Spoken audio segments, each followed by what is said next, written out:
May be seated.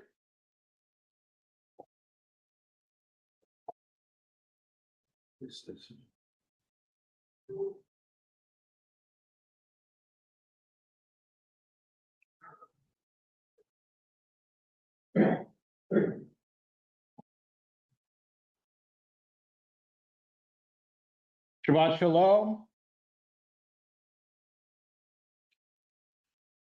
So,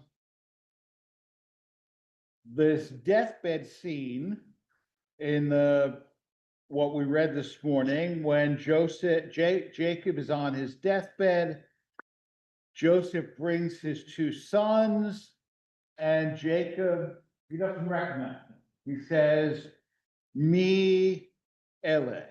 And there's a lot of midrashic stuff on what exactly is going on there. It could simply be, it does say before then that he was losing his sight. So maybe he just, that was enough. But so he tells Joseph to bring them close, and he blesses them, right? And he says, all Israel shall bless themselves by you, saying, Yisimcha Elohim Ephraim Uchim Menashe. May God make you like Ephraim and Menashe, right? And there's not a lot of liturgical stuff that's not only directly from the Torah, but the Torah says this is what you should say, right? The other one that comes to mind is the Birkat Kohanim, the priestly blessing, right? But here it tells us to bless our sons, saying, may God make you like Ephraim and Menashe. And that's the only reason why that's the blessing. I mean, I have to say, if you are a parent of a son and you wanted to bless your son that they should grow up to be like some great Jew, I'm not sure that Ephraim and Menashe would be the ones that would pop immediately to mind, right? The only reason is that the Torah says this is what you should say. So this is what we say, right? But there's nothing that distinguishes them otherwise, right? Well, they were Jewish kids. They were Jewish young men, right? And so, and I've discussed this comment before, but I found a comment in Itorei Torah. Itorei Torah is a compendium of very brief Torah comments, and it says, in olden times, one blessed a child that he should grow up to be like all the Jewish children. Now we have to bless him that he should not be like all the other Jewish children, right? In other words, there's a recognition that circumstances have changed, right? Ephraim and Menashe were simply Jews like all other Jews, and that was good enough. Right? If you could bless your kids that you should grow up to be like all the other Jewish kids in the neighborhood, right? But now we don't want that, right? We don't want our kids to grow up like all the other Jewish kids, because most Jews are not very good Jews. Right? And if we want our son to be a good, or not observant, let's put it that, okay? So, I mean, and from this commentator's frame of reference, there's no difference between those two ideas, right? That you could be a good Jew and not an observant Jew, right? But the question is, So when do you think that this comment was from? Just throw out a guess. When? When? Huh? All right, it sounds like it would be recent, right? Sounds like it would be recent, yeah? The ninth century? Okay. Little early, off by 1,000 years, actually, okay? And that's what I found really, really interesting, okay? This comment was made by Rabbi Yisrael Salanter. Okay, now it didn't say exactly when he made this comment, but he was born in 1810 and he died in 1883. Okay, so if he gave this comment on his deathbed, right, the latest it could have been made would have been 1883, right? So not exactly a recent quote, right? I mean, as if we're the first generation of Jews to worry about like our kids growing up to be good Jews, right? No, right? So it's not a recent quote, which once again challenges the myth, right? I mean, every Jew I meet of a certain age, their grandfather was a very Orthodox rabbi, okay? And never nearly Orthodox, right? It is only very Orthodox, right? As if that, like, there's this denomination called very Orthodox, right? And chances are, like, and I don't know your family history, okay? But let me, how many of you are descended from Jews who passed through Ellis Island between, let's say, 1880 and 1920? Almost everyone, right? Almost everyone. I am telling you now, there is a far greater likelihood that those grandparents, great-grandparents, great-great-grandparents, whatever they were, far greater likelihood that they were socialists or communists than that they were very Orthodox. Okay? And that's not to take a stand either way, right? It's just an objective look at Jewish history. Why? Because, I mean, among other things, America was considered the Treifa Medina, right? The Treifa Medina. If you wanted to stay faithful to the tradition, you stayed in Europe, right? It was only the ones pretty much who didn't care so much that they were more interested in staying alive than staying faithful to the tradition, right? So they were the ones who came here, right? So, but anyway, so Jacob knows he's about to die, and he begs Joseph, bury me in the land of Israel. Do not bury me in Egypt. Why does Jacob insist on being buried in Israel and not in Egypt? Okay, and so another quote from Rabbi Shimshon Raphael Hirsch. He saw his children and his grandchildren becoming too attached to Egypt. So he said, in other words, it was an object lesson. You want to live in Egypt?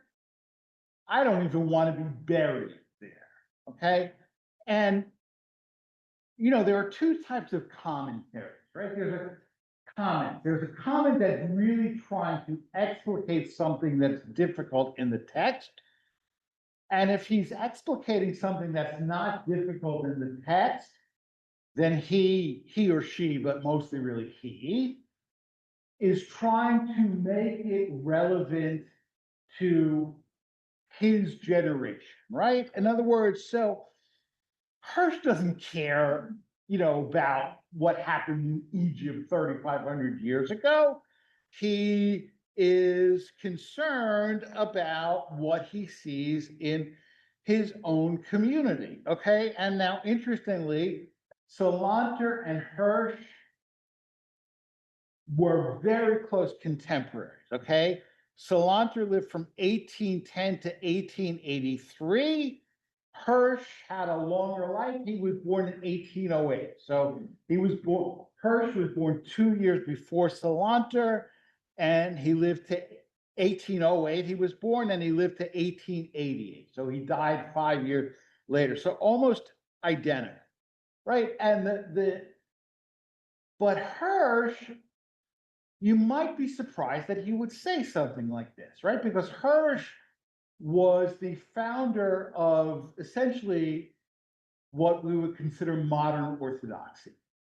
Okay, he called it Torah, I'm sorry, not Torah, Torah im derech eretz, okay, meaning Torah together with worldly endeavors. In other words, he said, and he lived in Germany, he said, absolutely possible for a Jew to be a full participant in German culture, go to the opera, learn Goethe, learn all, but you can also be strictly observant of the mitzvot, right? You can be fully part of contemporary culture and fully observant, where Salanter lived in Eastern Europe and in general, but certainly the Orthodox rabbinate there was much less integration,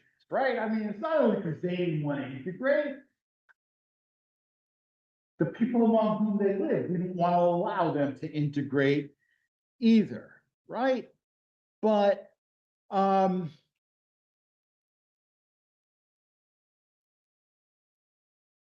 this idea of either isolation or self-getaway, aliyah. So in other words, right, Hirsch, don't become too attached to Germany, right? That Germany is not really our home. Eretz Yisrael is our home, right? And so he essentially today, I think, would have preached Aliyah. That wasn't really a reality in his era, but he would have, not because of fear of anti-Semitism, but because of fear of assimilation, right? Because of fear of assimilation, right? And Salanter, would have said that, you can't participate in the culture around you, right? But Aliyah, right? I mean, it's not something we have chosen, right? Because here we are. And isolation from the rest of the culture, also not something that we have chosen, because here we are, right? And if we had chosen either of those alternatives, we would not be here, right? And I came across, I mean, just by chance in the forward this week, and you should read the forward because it's free. I mean, they're always asking you for donations, but they don't have a paywall. Okay, so go to forward.com and you'll find lots of interesting news, but also opinion. And there was a column by a guy named Eli Fetterman, and Eli Fetterman grew up in Chabad. His grandparents actually live in Kfar Chabad, and the Chabad village near Ben Gurion Airport, you passed it even if you didn't know that you have, if you've ever been to Israel. But his mother was born there, and he's still Orthodox, but he's not Chabad anymore. And he writes about how after every major incident of deadly anti-Semitism, people in Israel say, you have to make Aliyah, right? And certainly after the massacre at Bondi Beach, there's no future for Jews in Australia anymore, should make Aliyah. Okay, and certainly after Tree of Life, no future for Jews in America, must make Aliyah. Okay, and after Mamdani was elected mayor of New York, no future for Jews in America, must make Aliyah. Of course, there are also real estate agents who say no future for Jews in New York, must move to Florida, right? The other promised land, right? But we hear from Israelis all no future for Jews in the diaspora, must make Aliyah, right? And Fetterman says that what they are telling Jews to retreat rather than work toward helping their countries, whether it's the US, Australia, or any other country, to restore values of pluralism and equality, right? In other words, give up, right? Give up the fight for a society that is pluralistic, that treats all citizens equally, that values all religions. Give up that fight and come live in Israel, right? And then Fetterman says, and this is him, but I have to agree with him, you hear voices saying, I mean, the Vice President of the United States, right? By the grace of God, this has always been a Christian country and will remain a Christian country. Where does that leave you and me? Where does that leave you and me, right? Not to say there's not anti-Semitism on the left, because there is, for sure, right? But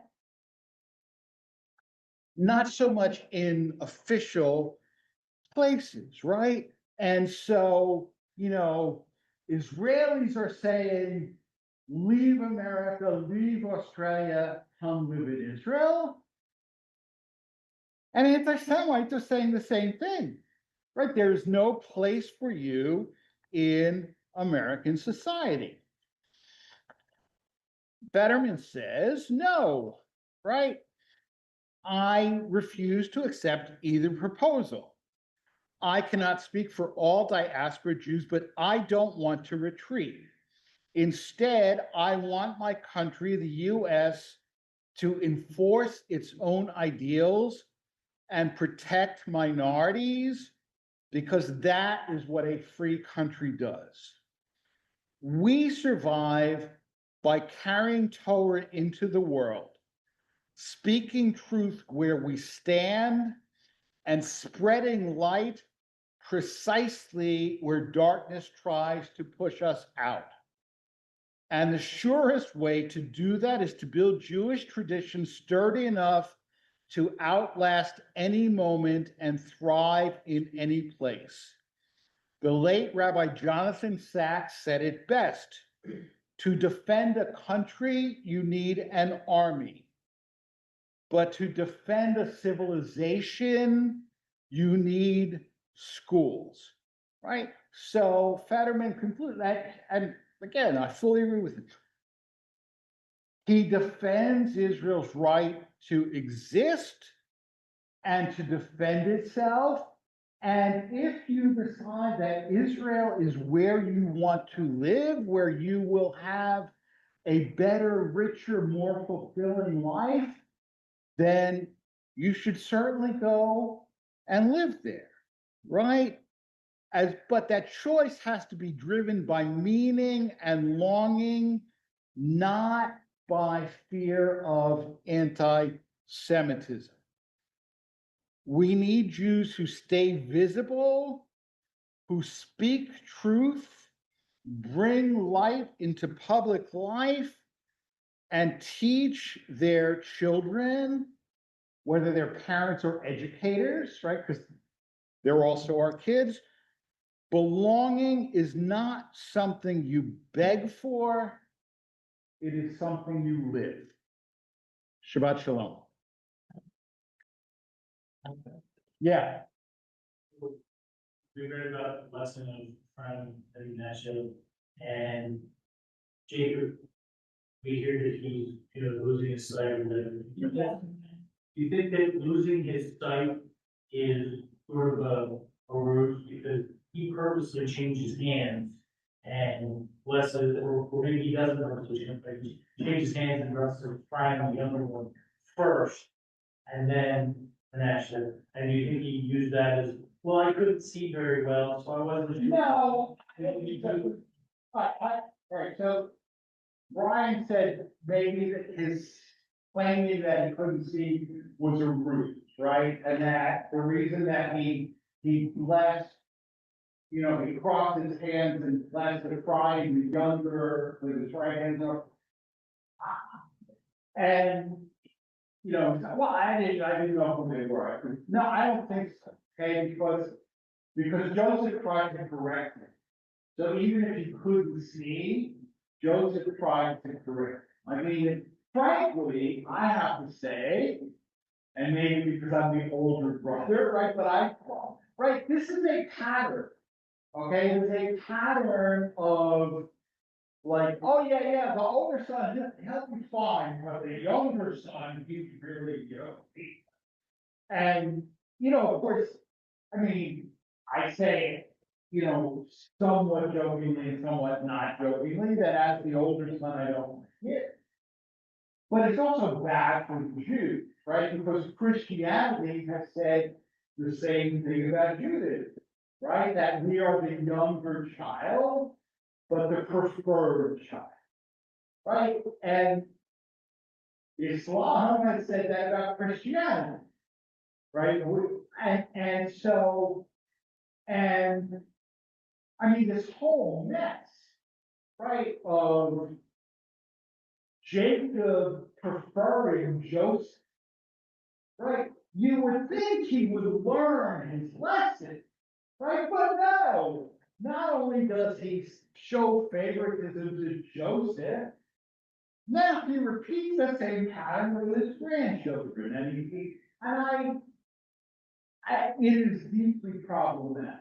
Okay, it is deeply problematic, but I don't think that, he would have said, well, I know who they were. Like, oh, I've never heard of them. These are people, I don't know who they are. No, he knew, right? He knew, and, at least he acknowledged it, right? I mean, it's something that I find problematic, but it's something that he acknowledged, and even if, I mean, as I say, Joseph tried to correct him, and Jacob said, no, I know what I'm doing. I may be old, but I know what I'm doing. Right. So that's what I was thinking. He did it intentionally like this, or wanted to use that. Right, no, I get it. I mean, it is, it is somewhat weird that, he says, oh yeah, bring your grandchildren, bring your sons, my grandchildren. And then when Joseph brings them, he doesn't recognize them, right? It's a little weird. I mean, there are midrashim that say it's because, and it's relevant to this too, it's because they were wearing Egyptian clothes rather than Hebrew clothes. And they were speaking Egyptian to each other rather than Hebrew to each other, right? And so Jacob wouldn't recognize any of us because we speak English, and you don't, I mean, except for kippah or talis in shul, right? But you don't look at the way we say, oh, that person is a Jew. And Jacob basically did the same thing to these. Right. Right, Jacob pretended to be Esau, and then Joseph, his brother, right? He's dressed like an Egyptian noble and using a translator, even though he understands Hebrew, right? There's a lot of deception going on. Oh yeah. Anyway, Shabbat Shalom.